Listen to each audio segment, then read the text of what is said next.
Welcome back to TLDR's daily briefing for Tuesday the 3rd of June 2025. In today's episode, we cover South Korea's snap presidential election, reports that Israeli soldiers shot Palestinians at Gaza aid sites, and the resignation of Mongolia's prime minister. But first, drama in the Netherlands as Geert Wilders pulls out of the Dutch government. Geert Wilders, leader of the Party for Freedom, or PVV, announced his departure from the Dutch government on Tuesday morning after a brief meeting with Prime Minister Dick Schoof and other coalition leaders.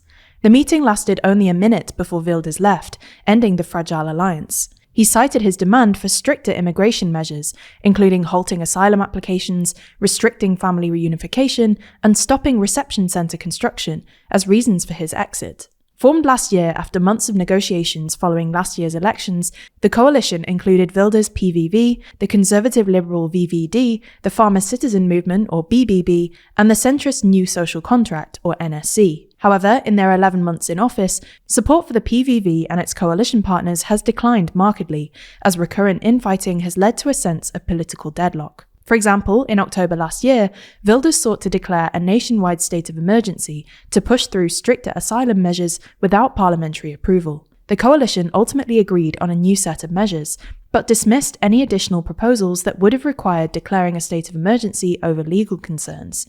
Something similar happened again in February, when Wilders threatened to withdraw from the coalition and call new elections unless his asylum policies were immediately adopted, and then again last week, when Wilders again threatened to pull his party out of government if his coalition partners didn't sign off his new 10-point migration plan, which called for halting accepting any new asylum seekers, temporarily halting family reunification for asylum seekers who've been granted refugee status in the Netherlands, and the return of all Syrians who've applied for asylum or are in the Netherlands on temporary visas. The coalition members resisted Wilders' demands, and so, early this morning, on the social media platform X, Wilders said, "No signature for our asylum plans. PVV leaves the coalition," signalling that his PVV party would be withdrawing from the coalition. Many political leaders have expressed dismay or suspicion about Wilders' motives. VVD leader Dylan Yeşilgöz criticized the move as super irresponsible, arguing it wasn't truly about asylum policy, but about political brinkmanship. Deputy Prime Minister Mona Keizer from the BBB accused Wilders of betraying the Netherlands, while opposition figures celebrated the collapse, calling it a liberation from what they described as a dysfunctional government. Dutch Prime Minister Dick Schoof is expected to submit his resignation to King Willem-Alexander by the end of the day, and the government may remain in a caretaker role until new elections are held and the country chooses a new government. You're listening to TLDR's daily briefing. If you want more explainers on what's happening in the world, then you should check out TLDR's other channels. Today, we released a video on the American brain drain.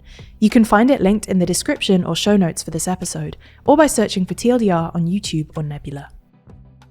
Exit polls from South Korea show that the left-wing opposition leader Lee Jae-myung has resoundingly won the country's snap presidential election, triggered by the impeachment and removal of former Conservative President Yoon Suk-yeol, who 6 months ago plunged the country into crisis with his short-lived imposition of martial law. At the time of writing, exit polls put Lee of the centre-left Democratic Party on about 50%, while his Conservative rival Kim Moon-soo was projected to receive about 40%. A bit of a firebrand populist progressive, Lee was narrowly defeated at the 2022 election, but this time around has capitalised on public anger at the ruling party over the martial law debacle, and also pitched himself as a pragmatic centrist in a bid to win over moderate swing voters. While the election brings a degree of stability to South Korea after 6 months of political turmoil, it won't necessarily be smooth sailing for Lee, who is himself a polarising figure, and faces several legal cases that may or may not continue now that he's in office. He faces a busy in-trade too, with Trump's trade war hurting South Korea's export-heavy economy,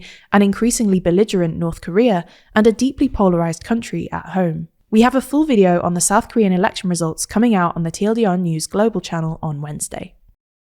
On Tuesday, Gaza's health ministry said that more than 24 Palestinians were killed by Israeli soldiers near an aid distribution center in Gaza, the third such incident in 3 days, after a contentious US and Israeli-backed aid system was introduced in the Palestinian territory. The Israeli military said its soldiers had fired at several people moving towards them and, quote, deviating from the designated access routes, adding that it was looking into the incident. In the aftermath of the shooting on Tuesday, the International Committee of the Red Cross said its field hospital in Rafah received 184 casualties and 27 deaths. Amid the series of reported shootings, United Nations Secretary-General Antonio Guterres has called for an independent investigation, saying he was appalled by the reports of Palestinians killed and injured while seeking aid in Gaza yesterday. And finally, Mongolia's prime minister has resigned after losing a confidence vote in parliament amid anti-corruption protests against his son's seemingly lavish lifestyle.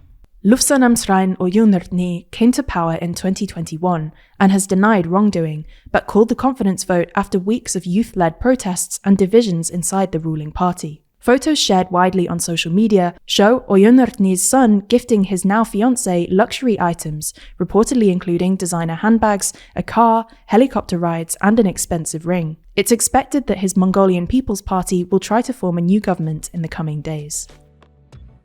That's all for today. We'll be back with you tomorrow, so make sure you're subscribed wherever you listen. In the meantime, if you want to keep up on all the TLDR content we've released across our channels, then consider subscribing to our new weekly newsletter published every Friday. You can do so by clicking the link in the description. This was a TLDR news production hosted by Georgina Findlay, written by Nadja Lovadinov and Rory Taylor, and produced by Scarlett Watchorn. Thanks for listening, and we'll be back again tomorrow.